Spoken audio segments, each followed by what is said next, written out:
Кыргызстандын туңгуч президенти Аскар Акаев буга чейинки билдирүүлөрүндө Кумтөр кенине байланыштуу иликтенип жаткан кылмыш ишиндеги өзүнө карата айтылып жаткан айыптарга макул эместигин билдирип келгени маалым. Бул тууралуу Аскар Акаев бир катар интервьюларында ачык айтып келген.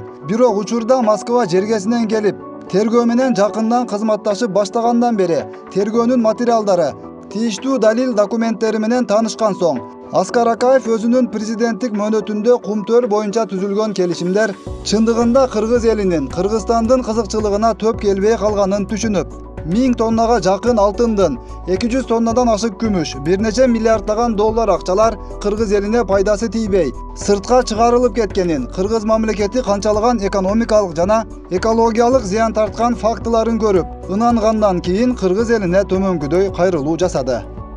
Уважаемые кыргызстанцы, дорогие соотечественники, я хотел бы обратиться к вам и рассказать о причинах, побудивших меня вернуться на родину. Находясь вдали от родины и наблюдая за событиями, происходящими вокруг Кумтора, особенно решительных мер, принимаемых после октябрьских событий 2020 года, я не мог оставаться в стороне. Невзирая на то, что в Кыргызстане я привлечен к ответственности и был объявлен в розыск, я приехал, чтобы дать показания по делу Кумтора. С первых дней пребывания в Кыргызстане я ежедневно ходил на допросы и давал следователям показания. Мне было задано очень много вопросов, показано большое количество документов, содержащихся в уголовном деле. После обретения Кыргызстаном независимости передо мной, как президентом страны, стоял ряд важных стратегических задач. Это и создание собственной национальной валюты, национальной финансовой системы, и обеспечение ее постоянным надежным источником золотовалютных ресурсов, которым могло стать золото Кумтора.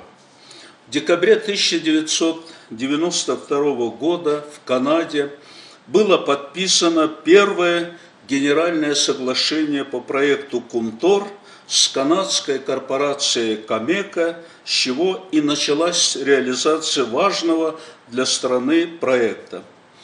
Создавая проект Кумтор, мы связывали с ним большие надежды и перспективы успешного взаимовыгодного сотрудничества с канадской стороной. Кыргызстан ожидал намного большей экономической выгоды от этого проекта. К сожалению, не все получилось так, как нам хотелось. Со дня подписания Генерального соглашения по Кумтору кыргызская сторона шла на многочисленные уступки, в том числе и нарушения в интересах канадской стороны в ущерб национальным интересам. Одним из таких фактов является незаконное освобождение правительством Кыргызской республики корпорации Камека от налогов, в том числе за пользование природными ресурсами, при подписании Генерального соглашения в 1992 года, а также передачу управления проектом Кумтор канадской стороне.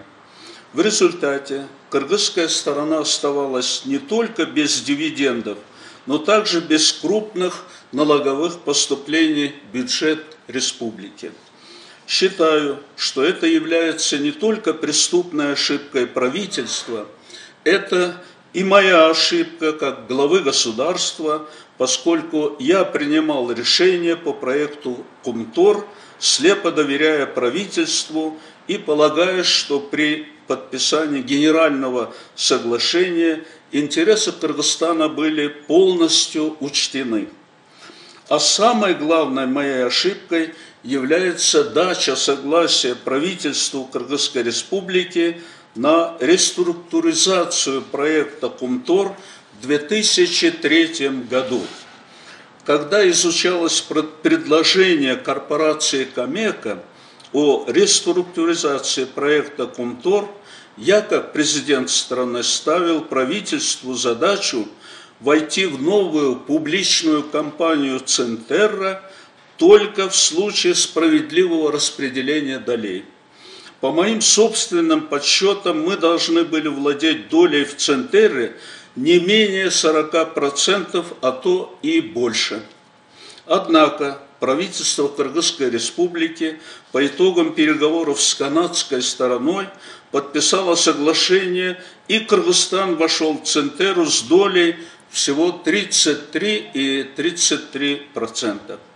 Позже мне стало известно, что у правительства еще тогда на руках были документы, в том числе заключения международных экспертов, которые рекомендовали правительству варианты реструктуризации на более выгодных для Кыргызстана условиях.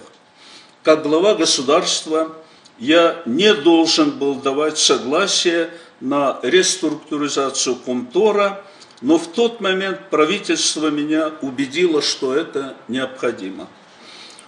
Уважаемые сограждане, я искренне прошу прощения за допущенные мною ошибки, за то, что не оправдал надежды кыргызского народа по проекту Кумтора. Отсутствие должного контроля с моей стороны за правительством позволило канадским инвесторам получить полный контроль над рудником Кумтор, который извлекает для себя огромную прибыль, оставили Кыргызстану мизерные дивиденды и нарастающие из года в год экологические проблемы. Учитывая все это, я полностью сотрудничаю со следствием и продолжу это делать, но как гражданин Кыргызской республики и как бывший президент чувствую вину за допущенные мною ошибки и еще раз хочу искренне извиниться перед вами.